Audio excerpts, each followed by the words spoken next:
Pemirsa, polisi telah menahan 39 orang dalam kasus penyerangan terhadap kelompok Nuskay. 4 diantaranya menyerahkan diri karena khawatir ada serangan balik.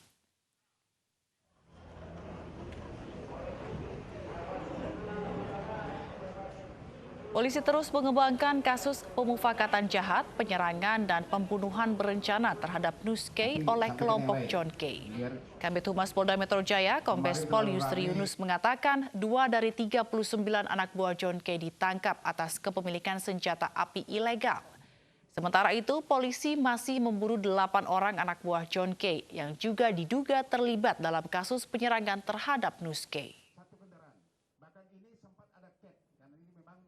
Kemarin terakhir saya mengupdate ada 37 yang sudah kita amankan terkait kasus penyerangan dan juga pembunuhan berencana antara John Kay dan juga Nuskay sebagai pelapor. Juga ada 5 yang menjadi DPO pada saat itu. Setelah dilakukan pengembangan sampai dengan saat ini ada 39 yang kita amankan. 39 yang kita amankan. Tetapi yang 2 ini memang LP-nya terpisah Saya akan fokus hari ini dengan pengungkapan senjata api. John Kay dan puluhan anak buahnya ditangkap polisi setelah rentetan penyerangan terhadap kelompok Nuskay. Peristiwa penyerangan John Kay dan kelompoknya membuat 1 orang tewas dan 2 orang terluka.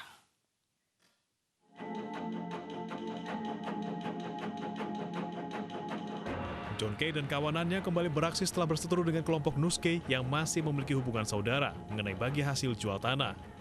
Peristiwa berawal saat kelompok orang memaksa masuk ke rumah Nuskay di klaster Australia, perumahan Green Lake City, Tangerang. Kawanan John Kay merusak rumah dengan memecahkan kaca.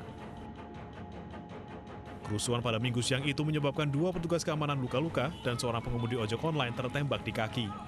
Sebelumnya di kawasan Duri Kosambi, Cengkareng, Jakarta Barat, terjadi penganiayaan yang diduga masih terkait dengan perselisihan 2 kelompok. Justus Korwinger Hakbau, 46 tahun, diduga anak buah Nuskay dianiaya hingga tewas. Polisi langsung bergerak menggerebek tempat tinggal John Kay di perumahan Titian Indah, Kota Bekasi, Jawa Barat. Penggerebekan disambut perlawanan anak buah John Kay. Banyaknya anak buah John Kay membuat polisi melepaskan tembakan. Dalam penggerebekan, polisi menangkap 30 orang termasuk John Kay. Polisi juga menyita puluhan senjata tajam serta plat nomor kendaraan yang diduga digunakan dalam serangkaian aksi penyerangan dan penganiayaan di Cengkareng, Jakarta Barat dan Tangerang, Banten.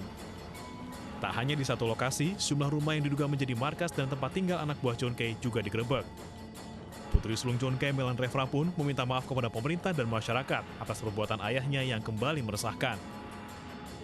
Atas nama keluarga, saya putri dari Pak John Refra mau mengucapkan permohonan maaf pada pemerintah dan juga warga negara Indonesia yang dimana telah dianggap papa saya membuat kegaduhan. Polisi masih mendalami kasus ini. Sementara John Kay terancam kehilangan status bebas bersyarat yang didapatkannya Desember tahun lalu dalam kasus pembunuhan pengusaha Tan Haritantono pada 2013. Tim iNews melaporkan. Penyerangan Mapolres Ogan Komering Ilir, Sumatera Selatan pada Sabtu dini hari lalu diduga bermotif dendam. Pelaku yang tewas diketahui merupakan residivis kasus penganiayaan yang ditangkap aparat Polres Ogan Komering Ilir tahun lalu. Aparat Polres Ogan Komering Ilir, Sumatera Selatan terus mendalami insiden penyerangan yang terjadi Sabtu dini hari lalu. Pelaku bernama Indra Oktomi, 35 tahun, terpaksa ditembak kakinya saat ditangkap. Namun saat dievakuasi ke rumah sakit, pelaku meninggal dunia. Dugaan awal motif penyerangan ini adalah dendam. Pelaku diketahui merupakan residivis kasus penganiayaan yang ditangkap aparat Polres Ogan Komering Ilir tahun lalu. Dia baru saja keluar tanggal 8 Juni 2020 yang lalu. Berarti dia udah kembali ke masyarakat. Ya, kemungkinan ya, ini mungkin masih ada rasa sakit hati ya. Rasa sakit hati mungkin kepada orang yang pernah menangkap dia dan sebagainya. Polisi masih menunggu hasil autopsi jasad pelaku yang diduga dalam pengaruh narkoba saat beraksi. Selain menyita mobil pelaku, polisi juga menemukan senjata tajam dan senapan angin serta 2 peluru karet di dalam mobil pelaku. Dalam insiden ini, seorang polisi yang berjaga Aibda M. Nur terluka karena senjata tajam pelaku. Dari Ogan Komering Ilir, Sumatera Selatan, Novan Wijaya, iNews melaporkan. Penganiaya anggota polisi di Medan, Sumatera Utara diringkus usai buron 2 pekan. Para pelaku membantu meloloskan seorang DPO kasus narkoba saat rumahnya digerebek.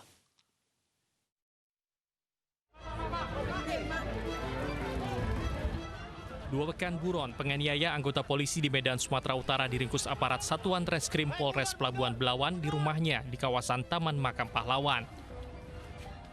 Polisi juga menangkap 3 rekan pelaku yang turut menganiaya korban. Para pelaku ini diketahui membantu seorang DPO kasus narkoba bernama Erwin yang digerebek polisi di rumahnya. Dari tangan pelaku, polisi menyita pakaian dan senjata tajam yang digunakan saat mengeroyok korban. Ada 5 ya, itu sudah kita amankan, kita proses. Status Erwin gimana? Sebagai apa dengan 5 orang? Ya, pada saat proses penangkapan mereka melakukan penyerangan, sehingga pada hari berikutnya kita cari, kita lakukan penangkapan terhadap mereka. Dan saat ini kita lakukan proses hukum.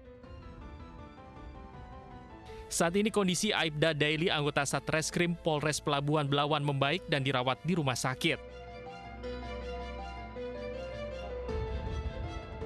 Polisi kini masih memburu Erwin yang menjadi aktor utama penganiayaan ini. Sementara 4 pelaku lain telah mendekam di sel tahanan Polres Pelabuhan Belawan dan terancam hukuman 7 tahun penjara.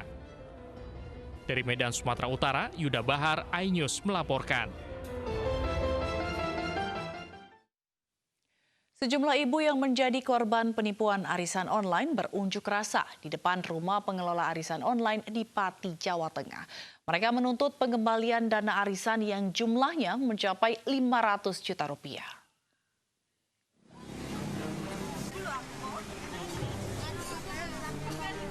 Sejumlah ibu yang menjadi korban penipuan arisan online berunjuk rasa di depan rumah pengelola arisan online di Desa Tegalombo, Kabupaten Pati, Jawa Tengah.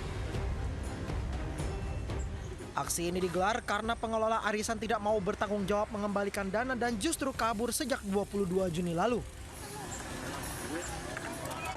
Arisan online yang dimulai sejak Januari 2019 ini dilangsungkan di grup media sosial dan diikuti sekitar 200 orang. Nilai dana setoran bervariasi mulai dari Rp50.000 hingga Rp500.000. Korban penipuan tidak hanya warga dari Kabupaten Pati saja, namun juga berasal dari Kudus, Jepara, Rembang, Semarang, Solo, hingga Merauke. Total kerugian yang dialami korban mencapai Rp500 juta. Owner arisan yang membawa ke ruang kami. Dia ada 200, kalau saya sendiri 28, kalau kisaran semua orang ini ada 500 kira-kira. 1 Januari 2019. Dia kan namanya nggak aktif, terus ada beberapa yang sudah jatuh tempo, tidak dikasihkan uangnya. Kalau bisa di jalur damai, kalau bisa ya laporan langsung. Biar ditangani pihak yang wajib. Aparat dari Polsek Duku Seti dan Koramil membubarkan aksi sejumlah ibu ini. Para korban penipuan ini kemudian melaporkan kasus dugaan penipuan arisan online ini. Total sudah ada 50 orang yang mendatangi Mapolres Pati guna melaporkan penipuan dan penggelapan dana arisan. Dari Pati, Jawa Tengah, Atta Soeharto, iNews melaporkan.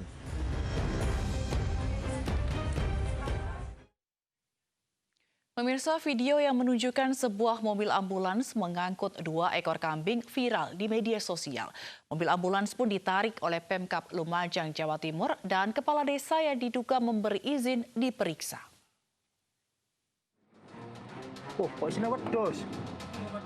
Hah? Tekan ndi? Kok diisi wedhus, Bos? Ambulan, Bos. Hah? Kecamatan ndi? Video yang viral di media sosial ini menunjukkan sebuah mobil ambulans desa yang mengangkut 2 ekor kambing. Peristiwa ini terjadi di dekat Pasar Hewan Patok Baru, Kabupaten Lumajang, Jawa Timur. Saat ditanyai warga, pengguna ambulans mengaku sudah mendapatkan izin dari istri Kepala Desa Sukorejo. Pemerintah Kabupaten Lumajang menyatakan telah menarik ambulans tersebut dan memeriksa kepala desa yang bersangkutan. Jadi ketika diketahui ambulans desa yang digunakan untuk mengangkut kambing dan itu viral, langsung kebijakan pemerintah adalah menarik sementara ambulan itu, dan saat ini ambulan itu berada di kantor Dinas Kesehatan. Sementara kepala desa segera akan diperiksa oleh tim pemeriksa dari inspektorat. Kasus penyalahgunaan ambulans di desa ini sudah 3 kali terjadi. Selain kambing, ambulans juga pernah mengangkut sapi curian dan narkoba. Dari Lumajang, Jawa Timur, Cucu Donartono, Anyus melaporkan. Polda Metro Jaya mengungkap kasus peredaran liquid vape dan tembakau gorila yang mengandung narkotika. Barang-barang haram ini disita polisi dari sebuah industri rumahan di Bali.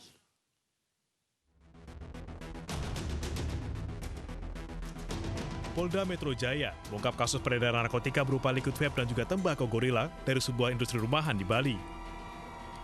Pengungkapan kasus ini bermula dari penangkapan tersangka berinisial FA di Cawang, Jakarta Timur dengan barang bukti 5 botol liquid vape narkoba. Polisi pun menangkap 7 tersangka dari 5 lokasi berbeda di Bali. Barang bukti 7 liter liquid vape, 24 kg tembakau gorila, dan 500 gram tembakau sintetis disita. Kemudian dari keterangan tersangka NK, ya, yang mempunyai home industri tersebut, bahwa hasil produksi ini diedarkan melalui online tadi, yaitu oleh tersangka IK dan tersangka AAP. Para tersangka ini memasarkan narkoba melalui media online. Atas perbuatannya, mereka terancam hukuman penjara 5 tahun hingga seumur hidup. Dari Jakarta, Fikir Rian, Ade Steven, Rizky Julianto, iNews melaporkan.